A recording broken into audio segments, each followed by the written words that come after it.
Hello everyone. In this video, I'm going to explain about drought systems of the thermal power plants and also the chimney.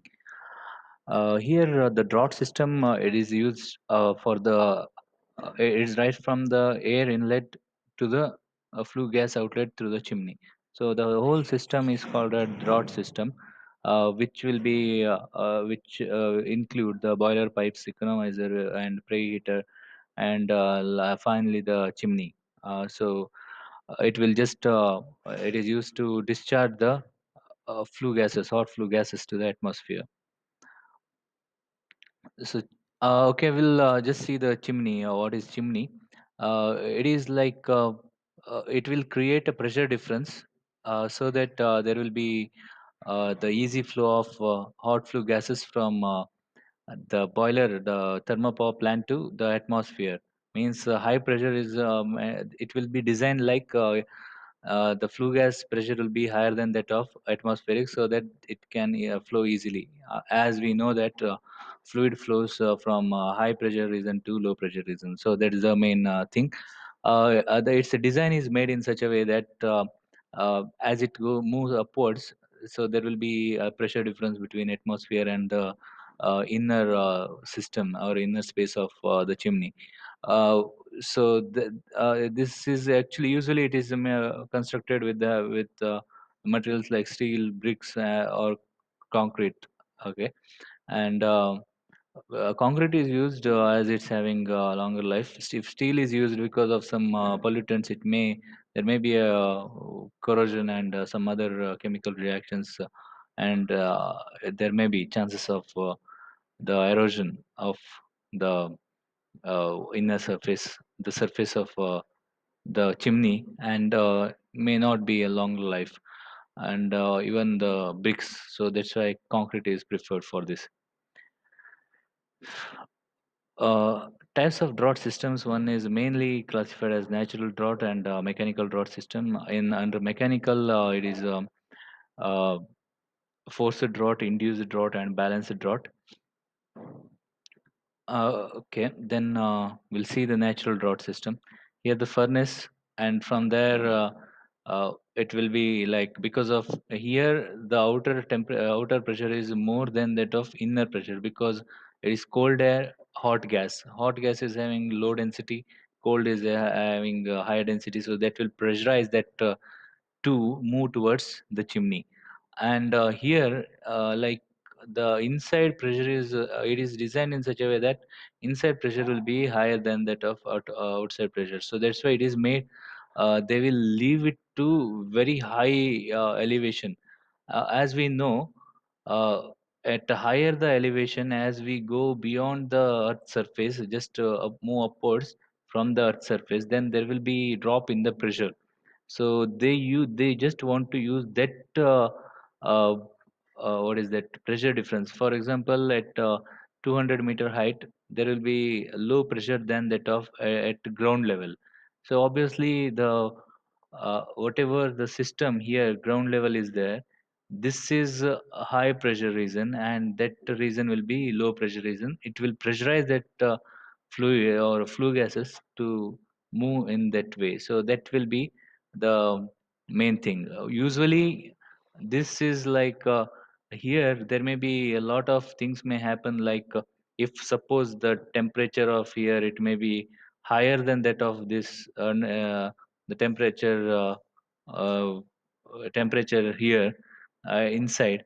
So that may cause some negative effect also. Negative means as I told you, it may come and it will just go to the ground level. So such uh, things may happen. So this is about natural drought system. Some explanation. Okay, the advantages and disadvantages given here. Uh, so here mainly the external power require no need of external power and small capital investment. Maintenance cost is minimum, and so high altitude atmosphere pollution will be less. So system is long life. These are the advantages, but limitations are pressure is not created inside. So you need to depend on the atmospheric conditions. So that is the main disadvantage. And one more is you can't accommodate a preheater or a economizer in this one because the pressure is not enough to flow the flue gases through these two accessories. So that is the because of this thermal efficiency of the whole system comes down. It will There will be very less thermal efficiency can be observed in this system. So that is the main disadvantages, the disadvantage which we can't use the waste heat from the flue gas. So mechanical draught system, it includes forced draught. So here you can observe blower, and blower is at the out. Blower means it is a forced draft fan. We'll call it. You can call it as forced draft fan, as pressure will be more higher than that of system. So that will pressurize. It will suck the air, and it will pressurize that air throughout the system. Throughout the system. So whole system pressure will be more than that of the atmospheric. So it will maintain whole system pressure more than that of atmospheric. So it will pressurize this one, and here with the air, there whatever flue gas is there, that will be at higher pressure. It will passes through the economizer, and it is some amount of heat is absorbed. Then preheater, some amount of heat is absorbed, and then it will pass it to the chimney.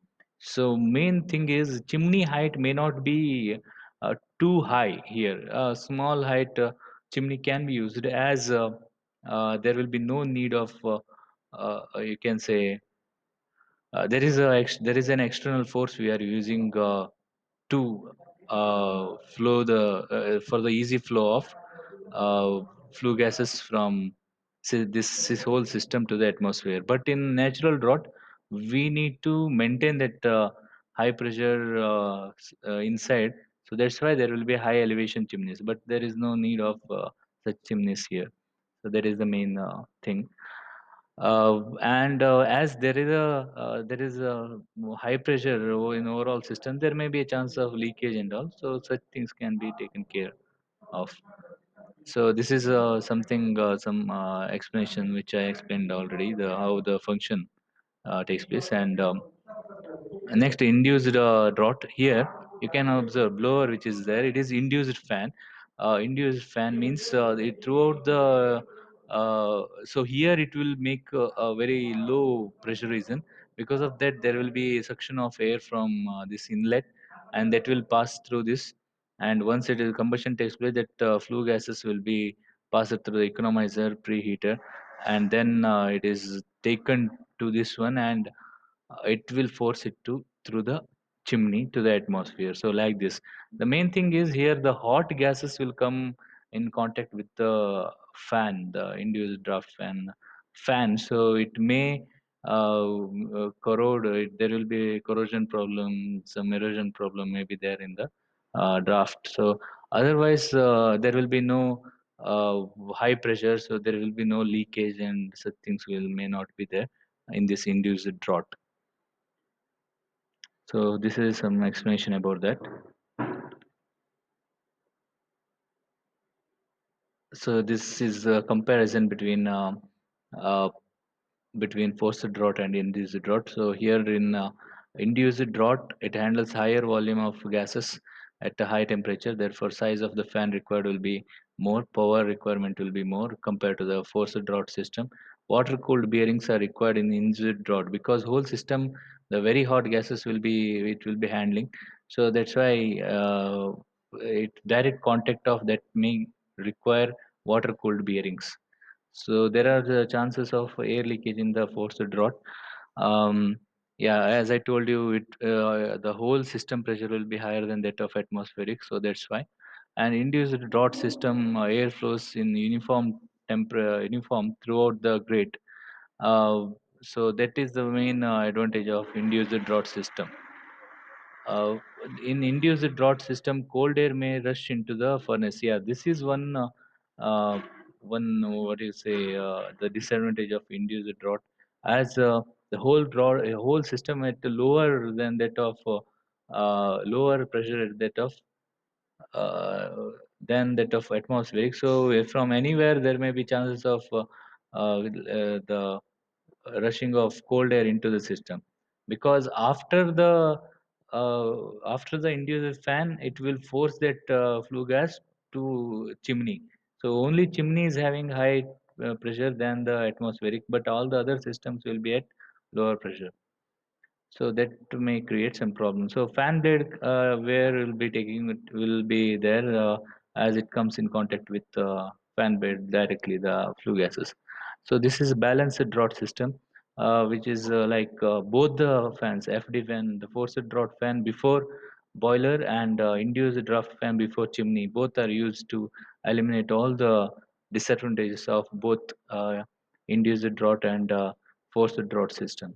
So this is it will take the air to the furnace, and then after that flow gas is handled by the induced draught fan, and that will force it to the atmosphere. So like this it is maintained.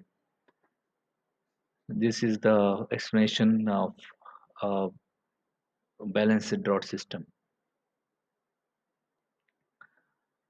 So some of the advantages of advantages of natural mechanical drought over natural drought. So rate of combustion is high in case of mechanical drought, and rate of airflow is high, and it can be controlled in mechanical drought as we are using fan.